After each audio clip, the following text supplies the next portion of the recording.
প্রশান্তি জড়িত নিদ্রা মানুষের জীবনের একটা অত্যন্ত গুরুত্বপূর্ণ সুখ এবং প্রয়োজনীয়তাও। দেখতে গেলে এই সংসারের প্রত্যেক পশু পাখি, প্রত্যেক জীব অবশ্যই নিদ্রা প্রাপ্ত করেন, কিন্তু মানুষ, যার মধ্যে বিচার বিবেচনা করার শক্তি অন্যদের থেকে অনেক বেশি, তার কিন্তু ঘুমের কিছু সমস্যা অবশ্যই হয়। কি বলেন, তাই তো? এবার এর কারণ কি? চিন্তা। এবার চিন্তা আমাদের সবার জীবনে আছে। আমরা সকলে জানি যে চিন্তা কখনো আমাদের সাহায্য করে না, তাও আমাদের জীবনে আছে। কেন? চিন্তার মাধ্যমে কি কখনো কোনো সমস্যার সমাধান হয়েছে? অর্থের চিন্তা করলে কি অর্থ লাভ হয়? ভবিষ্যতের চিন্তা করলে কি ভবিষ্যৎ ঠিক হয়ে যায়? স্বাস্থ্যের চিন্তা করলে কি স্বাস্থ্য নিজে থেকেই ঠিক হয়? হয় না। তাহলে এই সব কিছু থেকে আমাদের একটা ছোট্ট শিক্ষা অবশ্যই লাভ করা উচিত। আপনিও আপনার কাঁধ থেকে চিন্তার এই বোঝা নামিয়ে ফেলুন। আর এই সব ইচ্ছে একত্রিত হয়ে আমাদের মনে চিন্তা উৎপন্ন করে। তাই এই চিন্তাগুলিকে ত্যাগ করুন। প্রকৃতির প্রেমের ওপর বিশ্বাস রাখুন। মনে রাখবেন, যিনি চিন্তামুক্ত হবেন তিনি চিতামুক্ত হবেন। সুখের নিদ্রা প্রাপ্ত করুন, আর নিদ্রায় যাবার আগে আমার সাথে ভালোবেসে বলুন, রাধা রাধা। মহাদেব, সেই দেবতা যিনি মহান, যাকে দেবতাদের দেবতা বলা হয়, যিনি হলেন আমার আরাধ্য। কখনো আপনার মনে এই প্রশ্ন এসেছে যে শিবকেই কেন মহাদেব বলা হয়, অন্য কোনো দেবতাকে কেন বলা হয় না? সেই কারণ মহাদেবের মধ্যে, ওনার মধ্যে এমন এক বিশেষ গুণ রয়েছে যা অন্য কারণ নেই। তা হলো নিঃস্বার্থ হয়ে মানুষের সেবা করা। যদি প্রয়োজন পড়ে, যদি সৃষ্টির পথে বিনাশের কালো মেঘ ছেয়ে থাকে, তখন নিজের প্রাণের চিন্তা না করে হলাহল পান করার জন্য প্রস্তুত থাকেন মহাদেব। আর এই অদ্বিতীয় ত্যাগের জন্যই শিবকে মহাদেব বলে ডাকা হয়। এবার যদি কোনো মানুষও নিঃস্বার্থ ভাবনার দ্বারা নিজেকে অর্পণ করে দেয় এই জগতের কল্যাণের জন্য, মানুষের সেবার জন্য, তাহলে তিনিও মহাপুরুষ, মহামানব হতে পারেন। যদি কেউ অভুক্ত থাকেন, তাহলে নিজের থালা থেকে অর্ধেক খাবার তাকে দিয়ে দিন। যদি কেউ অসুস্থ হন, তাহলে তাকে সেবা করার, চিকিৎসা করার চেষ্টা করুন। এই জীবন শুধু নিজের জন্য নয়, অন্যদের প্রতি, সমস্ত সংসারের প্রতি উৎসর্গ করুন। যদি এইসব মানুষ শিখে যান, তাহলে তিনি মহাদেবের পথে অগ্রসর হতে পারেন। যদি মানুষ নিঃস্বার্থ ভাবনার দ্বারা এই সংসারের সেবা করতে শিখে যান, তাহলে তিনি নিশ্চিত রূপে মহামানব অবশ্যই হতে পারবেন। আসুন আমার সাথে ভালোবেসে বলুন, রাধা রাধা। স্বর্ণ, হিরে, মুক্ত, মানিক, এই সব কিছুকে আগে পাথর বলা হতো। তাহলে এমন কি হলো যে এদের রত্ন বলা হয়? আর রত্ন তা বাস্তবে আসলে কি? এটা হলো সেই পাথর যাকে আগে আগুনের তাপ সহ্য করতে হয়েছে, পরখ করা হয়েছে, যাচাই করা হয়েছে, এদের কাটার চেষ্টা করা হয়েছে, কিন্তু তারা কখনোই নষ্ট হয়নি, বরং তারা আরো উদ্ভাসিত হয়েছে, আরো উজ্জ্বল হয়েছে, এই সংসারে আরো প্রকাশ ছড়িয়ে দিয়েছে। সেই জন্য এরা হলো এত অমূল্য, সেই জন্য এরা হলো বহুমূল্য, সেই জন্য এদের রত্ন বলা হয়। এবার মানুষের কাছেও এই নির্বাচনের অধিকার রয়েছে যে আমরা শুধু পাথর হয়ে থাকব নাকি রত্ন হয়ে থাকব। কিভাবে? আমাদের জীবনেও অনেক সমস্যা রয়েছে, বাধা আছে, বিপত্তি আছে। আমরা সেই বাধার তাপে উত্তপ্ত হই, এই সমস্যা আমাদের কাটার চেষ্টা করে। অনেক মানুষ বিভিন্ন পরিস্থিতি আমাদের ভাঙার চেষ্টা করে, কিন্তু আমাদের নষ্ট হলে চলবে না।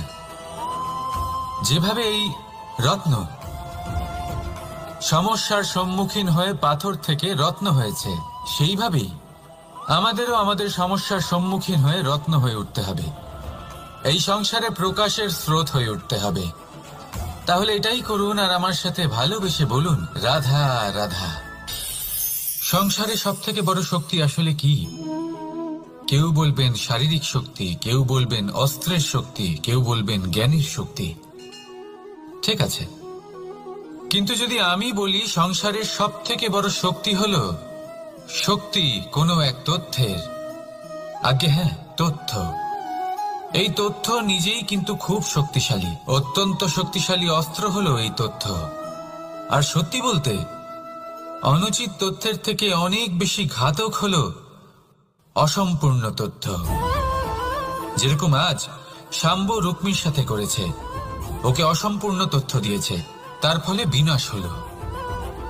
যদি এইভাবেই আপনার কাছেও কোনো অসম্পূর্ণ তথ্য আসে, আর যদি আপনি তা পরখ না করে দেখেন, যাচাই না করে দেখেন, আর নিজের কর্ম করেন, তাহলে উত্থানের বদলে আপনি পতনের সম্মুখীন হবেন।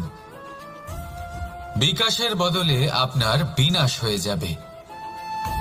মনে রাখবেন একটা অত্যন্ত গুরুত্বপূর্ণ কথা, সঠিক তথ্য পাওয়া সঠিক তথ্য দেওয়ার থেকে অনেক বেশি গুরুত্বপূর্ণ। আশা করি এই কথা আপনি বুঝেছেন। জীবনে যখনই কোনো তথ্য আপনি পাবেন, সেই বিষয়ে ভেবে দেখুন, পরখ করে দেখুন, যাচাই করুন, তারপর নিজের কর্ম করুন। আর আমার সাথে ভালোবেসে বলুন, রাধা রাধা। ধর্ম এবং প্রেম, এই দুই হলো একই মুদ্রার দুই পিঠ। যদি এদের মধ্যে কোনোটা নষ্ট হয়ে যায়, তাহলে দ্বিতীয়টাও থাকে না। কখনো ভেবেছেন এমন কেন হয়? তার জন্য আগে আপনাকে বুঝতে হবে যে ধর্ম আসলে কি। ধর্ম সেটাই যা এই সংসারের প্রত্যেক মানুষকে একে অপরের সাথে সুখ এবং শান্তিতে থাকতে প্রেরণা যোগায়। এই প্রেরণার আধার হলো প্রেম। প্রেম সেটাই যা আপনার মধ্যে অন্য কারোর প্রতি করুণাবোধ জাগিয়ে তোলে, সম্মান জাগিয়ে তোলে। এবার যদি প্রেম চলে যায়, তাহলে সবার আগে বিনাশ হবে সম্মান আর করুণাবোধের। এবার যেখানে না প্রেম রয়েছে, না সম্মান রয়েছে, না করুণা রয়েছে, সেখানে ধর্ম কিভাবে বাস করবে? অশুভ ইচ্ছে জাগ্রত হয়ে ওঠে, ক্রোধ জাগ্রত হয়ে ওঠে, অহংকার জাগ্রত হয়ে ওঠে, আর তারপর আরম্ভ হয় অধর্মের। তাই যা যা ভাবনা আপনার অন্তরে প্রবেশ করছে করতে দিন, কিন্তু যাই হোক না কেন, এই প্রেমকে নিজের থেকে দূরে যেতে দেবেন না। এই প্রেমকে চিরকাল নিজের কাছে রাখুন, নিজের হৃদয়। আর এই প্রেম ভাব নিয়ে বলুন, রাধা রাধা। মানুষের জীবনে উন্নতি লাভ করার জন্য তিনটি স্তম্ভের প্রয়োজন হয়। প্রথম স্তম্ভ শিক্ষা। এই শিক্ষা আমাদের জ্ঞান প্রদান করে। দ্বিতীয় স্তম্ভ ব্যবসা, যার দ্বারা আমরা ধন উপার্জন করি। তৃতীয় স্তম্ভ হলো আমাদের ঈশ্বর, আমাদের ইষ্ট। এনার সাথে যদি আমরা জুড়ে থাকতে পারি, তাহলে এমন একটা মানসিক বল আপনি লাভ করবেন যেটা এই সংসারে আর কোথাও পাওয়া সম্ভব নয়। কিন্তু মানুষ অনেক সময় জীবনে এই তিনটি স্তম্ভ লাভ করা সত্ত্বেও সামনে অগ্রসর হতে পারেন না। তখনও জীবনে কঠিন পরিস্থিতি আসতেই থাকে। এমনটা ঠিক কেন হয়? কারণ সে জীবনে এই তিনটি স্তম্ভ লাভ করে নেয়, জীবনে প্রয়োগও করে, কিন্তু তার ভিতের কথা সে ভুলেই যায়। যেমন প্রথম স্তম্ভ অর্থাৎ শিক্ষা। এই শিক্ষার আধার হলো শুভ চেতনা। যদি অন্তরে শুভ চেতনা না থাকে, তাহলে এই শিক্ষার কোনো গুরুত্ব থাকে না। দ্বিতীয় স্তম্ভ ব্যবসা। পরিশ্রম করে উপার্জন করতে হবে, এই কথাটা আমরা সবাই জানি এবং সবাই চেষ্টাও করি। কিন্তু ব্যবসা করতে করতে আমরা এটা ভুলে যাই আমাদের ব্যবহার কেমন হয়ে পড়েছে। এই ব্যবহার যদি শুভ হয়, তাহলে আমাদের উপার্জন আস্তে আস্তে একটা স্থির জায়গায় এসে পৌঁছবে। এবং তৃতীয় স্তম্ভ আমাদের ভগবান। যদি ওনার স্মরণে আপনি যেতে চান, তাহলে তার পূর্বে নিজের মা বাবাকে সেবা করুন, তাদের যত্ন করুন, তাদেরকে ভালোবাসুন, কারণ ওনারাই হলেন এই সংসারে আপনার সব থেকে বড় ইষ্ট। তাহলে তিন স্তম্ভের সাথে সাথে তাদের আধারকেও নিজের জীবনে প্রাধান্য দিন। কোনো সমস্যা আসবে না, জীবনে একের পর এক উন্নতি করবেন এবং এই মন প্রসন্ন হয়ে বলবে, রাধা রাধা। সুখ, দুঃখ এবং শক্তি এই তিন হলো এই সংসারের ত্রিদেবের মতো। আমাদের জীবনে যা কিছু ঘটছে এই তিনটির ভিত্তির উপরেই হচ্ছে। আসলে এই সংসারের একটা নিয়ম আছে, যখনই আপনি কিছু লাভ করেন এই সংসার আপনার পরীক্ষা নেয়। এটা জানার জন্য আপনার পরীক্ষা নেয় যে আপনি যা কিছুই লাভ করেছেন আপনি কি আদৌ সেটার যোগ্য কিনা। ঠিক সেইভাবেই এই সুখ, দুঃখ এবং শক্তি আপনার পরীক্ষা নিয়ে থাকে। যখন সুখ আসে তখন সে আপনার পরীক্ষা নেয় যে আপনার মধ্যে অহংবোধ জাগ্রত হয়নি তো। যদি অহংবোধ চলে আসে তাহলে সুখ সেখানেই সঙ্গ ত্যাগ করে। দুঃখ আপনার ধৈর্যের পরীক্ষা নিতে থাকে, আর যদি আপনার মধ্যে ধৈর্য না থাকে তাহলে এটা আপনাকে আরো বেশি দুঃখের গভীর অন্ধকারে ঠেলে দেবে। সেখানে শক্তি পরীক্ষা নেয় আপনার বিনম্রতার। যদি আপনি বিনম্র না হন তাহলে হয় এই শক্তি আপনার সঙ্গ ত্যাগ করবে, নয় এই শক্তি বিনম্রতার অভাবে আপনার পতনের কারণ হতে পারে। এই সংসারে যে কোনো ব্যক্তি যিনি এই পরীক্ষায় উত্তীর্ণ হয়ে থাকেন এই জীবনে তিনি সাফল্য লাভ করেন। আসুন আমার সাথে ভালোবেসে বলুন, রাধা রাধা। ভয়ের সাথে আমরা সবাই পরিচিত, কষ্ট আমরা সবাই পেয়েছি। কখনো কখনো আমরা অসুস্থ হয়ে পড়ি, আর এমন সময় হলে মাতার মমতা, কখনো বাবার স্নেহ, কখনো বন্ধুদের পাশে থাকার অনুভূতি আমাদের রোগ নিরাময়ে সাহায্য করে।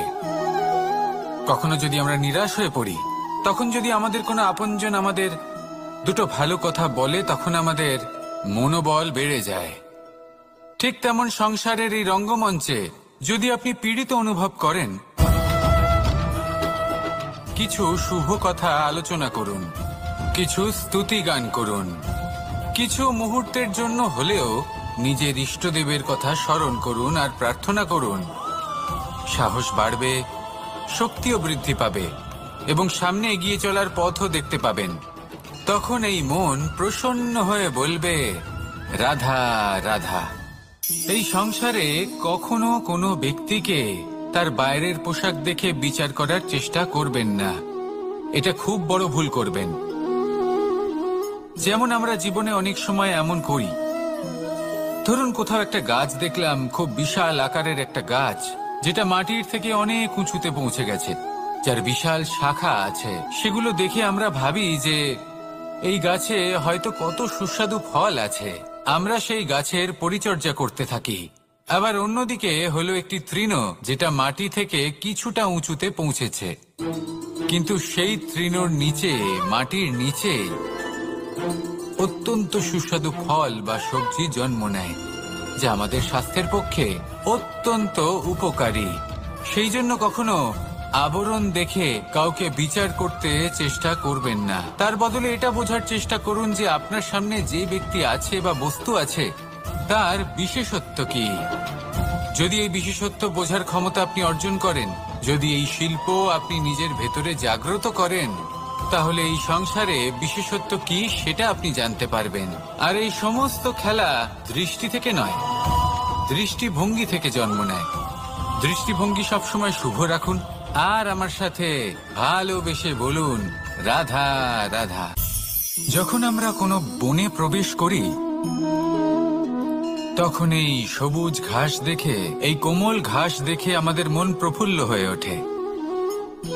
ভিন্ন ভিন্ন প্রজাতির ফুল, ভিন্ন ভিন্ন রঙের ফুল দেখে এই মন আনন্দে ভরে ওঠে। এখানে শিশুরা আনন্দ লাভ করে, বড়রা ভোজন গ্রহণ করেন, কথাবার্তা বলেন, হাঁটাহাঁটি করে বেড়ান। এবার ভেবে দেখুন, যখন এই উপবনের নির্মাণ হয়েছিল সেই সময় যদি এই মাটিকে সঠিকভাবে খনন না করা হতো, যদি তাতে সঠিকভাবে বীজ রোপণ না করা হতো, যদি কোনো সংঘর্ষ না হতো, পরিশ্রম না করা হতো, যদি চলতে চলতে পায়ে কাঁটা না বিঁধে যেত, তাহলে এই সুন্দর বন দেখে আমরা কি এই আনন্দ লাভ করতে পারতাম? কখনোই নয়। ধরুন কোনো নদীর তটে সুন্দর একটি বন আছে, সেই বনের আনন্দ লাভ করতে গেলে আপনাকে সেই নদী পার করতেই হবে। যদি সুখের নদীর কাছে পৌঁছতে চান তাহলে তটে যে কাঁটা রয়েছে সেগুলোর সাথে সংঘর্ষ করতেই হবে। এই সংসারে যদি আপনি সুখ লাভ করতে চান তাহলে সুখ লাভের এই যাত্রা শুরু করতে হবে সংঘর্ষ দ্বারা। তাহলে সংঘর্ষকে স্বাগত জানান, এর পেছনেই সুখ রয়েছে যা আপনার জন্য অপেক্ষা করছে। এবার হাসুন আর আমার সাথে ভালোবেসে বলুন, রাধা রাধা। সংসারে আমাদের জীবনের সবথেকে বড় দোষ কি আপনি জানেন? কেউ বলবেন লোভ, কেউ বলবেন লালসা, কেউ বলবেন অসত্য। দেখুন, দুঃখের মূল কারণ হলো পরিশ্রম না করা। কিছু মানুষ ভাবেন যে আমি জীবনে কোনো পরিশ্রম করব না, অথচ আমি সবকিছু প্রাপ্ত করতে চাই। আর এমন এক কারণের জন্যই দূতের মতো খেলা আমাদের জীবনে প্রবেশ করার সুযোগ পায়। দূত, এই দূত আসলে কি? দূত অর্থাৎ কোনো পরিশ্রম ছাড়াই অন্য কেউ পরিশ্রম করে যা অর্জন করেছেন, যে সুখ সুবিধা অর্জন করেছেন, তা নিজের জন্য শুধুমাত্র একটা খেলার মাধ্যমে নিজের করে নেবার ইচ্ছে। আর এই ইচ্ছে অত্যন্ত বিনাশকারী হতে পারে। এই ইচ্ছে যদি আপনার বিবেক, আপনার মন, আপনার চেতনা, আপনার ভাবনা প্রবাহিত করে ফেলে, তারপরে আপনি চেষ্টা করতে শুরু করে দেবেন, আর সেইখান থেকেই আপনার পতন শুরু হবে। এই চেষ্টা করবেন যে অন্য কারোর জীবনের সমস্ত ধন, তার সমস্ত জীবন সম্পূর্ণভাবে নিজের করে নেওয়ার। কারণ প্রথমে আশা জাগ্রত হয়, আর এই আশা হতাশায় পরিণত হতে সময় লাগে না। এই হতাশা কুণ্ঠায় পরিণত হতে সময় লাগে না, কুণ্ঠা লোভে পরিণত হতে সময় লাগে না, আর এই লোভ প্রতিশোধ স্পৃহাতে পরিণত হতে সময় লাগে না। আর যখন এই সব কিছু হয়, আপনি দুষ্ট হয়ে যান। আর সবাই জানেন যে প্রত্যেক দুষ্ট ব্যক্তির পতন হলো অবশ্যম্ভাবী। তাই নিজেকে দূতের থেকে দূরে রাখুন আর পরিশ্রমকে নিজের কাছে টেনে নিন। জীবনে আপনার যা যা স্বপ্ন রয়েছে, যা আপনি করতে চান, শুধুই পরিশ্রম দ্বারা অর্জন করুন। তাহলে তাই করুন আর আমার সাথে ভালোবেসে বলুন, রাধা রাধা। জীবনে কিছু শেখা অত্যন্ত গুরুত্বপূর্ণ। এবার কি কি শিখতে হবে সেই সব শেখানোর জন্য অনেক শিক্ষক রয়েছেন, কিন্তু কি শিখবেন না আর কি করবেন না, এটা আমাদের নিজের অভিজ্ঞতা দিয়ে শিখতে হয়। কিন্তু তার মানে এটা নয় যে যদি আপনাকে শিখতে হয় যে আগুনের তাপ কতটা, আপনাকে আগুনের মধ্যে হাত দিতে হবে। না, অন্য কারোর অভিজ্ঞতা দ্বারাও শিখতে পারেন। প্রশ্ন শুধুমাত্র একটাই যে আপনি কি শিখতে চান নাকি চান না। যদি আপনি এটাই ভাবেন যে আমি শুধুই নিজের অভিজ্ঞতা দ্বারাই শিখতে চাই, তাহলে জীবনকাল ছোট মনে হবে, অনেক কিছুই শিখতে পারবেন না। তাই নিজের সাথে সাথে বড়দের অভিজ্ঞতা দ্বারাও শেখা শুরু করে দিন। এই সংসারের অভিজ্ঞতা দ্বারা শিখতে শুরু করে দিন। আর এটা নিশ্চিত রূপে শেখা আবশ্যক যে কখন কি করবেন না, কোথায় থামতে হবে আর কোথায় থামবেন না। তাহলে আসুন আর আমার সাথে ভালোবেসে বলুন, রাধা রাধা। ভোজন। এবার ভোজন সংগ্রহ করার জন্য মানুষ কি না করেন, সব সময় চেষ্টা করতে থাকেন। ফসল উৎপাদনের জন্য অনেক পরিশ্রম করতে থাকেন, কিন্তু অনেক সময় অনেক পরিশ্রম করার পরেও ফসল ভালো উৎপাদন হয় না। এর কারণ কি? কারণ হলো এটাই যে আপনি পরিশ্রম হয়তো অনেক করেছেন, কিন্তু আপনার নজর তো সেই বীজের দিকে ছিলই না যা আপনি রোপণ করেছেন। সেই জন্য সব সময় কোনো বীজ রোপণ করার আগে তাকে পরখ করে দেখুন, তা অত্যন্ত আবশ্যক। আর সেইভাবেই যখনই কোনো কর্মের প্রশ্ন আসে, তাহলে সেখানে শুধুমাত্র পরিশ্রম যথেষ্ট নয়। সেই কাজের প্রতি আপনার কর্তব্য কি, আপনার উদ্দেশ্য কি, সেটা জানা হলো অত্যন্ত গুরুত্বপূর্ণ। তাই কর্ম করুন, কিন্তু সেই কর্মের প্রতি আপনার যা উদ্দেশ্য তার মাহাত্ম্য বুঝতে চেষ্টা করুন। তাহলে আসুন আমার সাথে ভালোবেসে বলুন, রাধা রাধা।